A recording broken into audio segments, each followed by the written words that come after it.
हेर्नुहोस् साथीहरू, अब चामल किनेर खान सकिला जस्तो लागेन। चामलको मूल्य यति महँगो भइसकेछ, यति महँगो भइसकेछ। हो कि भन त, तिमी नै भन त। गर्छ भन्दाखेरि हो साथी हो। अब चामल किनेर खान सकिँदैन जस्तो छ।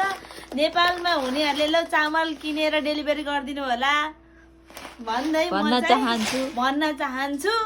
कसैले यो भिडियो हेर्दै हुनुहुन्छ भने प्लिज चामल किनेर पठाइदिनु होला।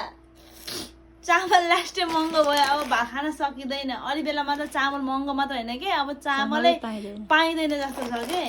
अनि के खाने हामी नेपालमा त फेरि भात नखाइ हुँदैन त, के खाने अब त्यसमा चाहिँ। म यति भन्नको लागि आएको।